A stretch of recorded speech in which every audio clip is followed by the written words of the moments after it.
पुण्यानंतर आता नाशिकमधून सुद्धा आता हुंडाबळीची बातमी समोर येते। नाशिकच्या गंगापूर परिसरामध्ये 37 वर्षीय महिलेनं आत्महत्या केली आहे। सासरच्या जाचाला कंटाळून आत्महत्या केल्याचा नातेवाईकांचा आरोप आहे। गंगापूर पोलीस ठाण्यामध्ये सासरच्या विरोधात आता गुन्हा दाखल करण्यात आलाय। पुण्यानंतर आता नाशिकमधून सुद्धा हुंडाबळीची घटना घडलेली समोर येते। गंगापूर पोलीस ठाण्यात सासरच्या विरोधात गुन्हा दाखल करण्यात आलेला आहे। सासरच्या जाचाला कंटाळून 37 वर्षीय महिलेनं आत्महत्या केली आहे असा नातेवाईक यांच्याकडून या संदर्भात आरोप करण्यात आलेला आहे। या प्रकरणी आता गंगापूर पोलीस ठाण्यात सासरच्या विरोधात आता गुन्हा दाखल करण्यात आला आहे। आपले प्रतिनिधी महेश महाले आपल्यासोबत फोनलाईनवरून जोडलेत। महेश, काय अधिकची माहिती?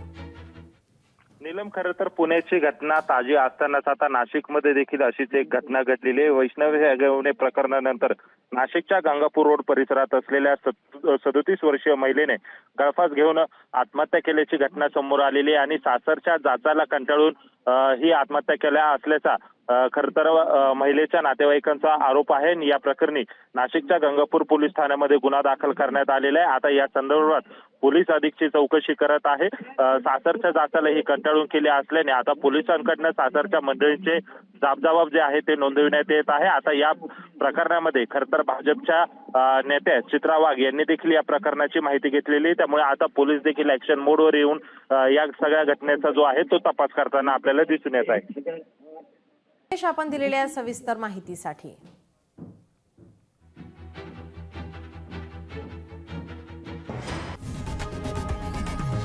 लोकशाही मराठी ऐका, पहा, जागरूक रहा।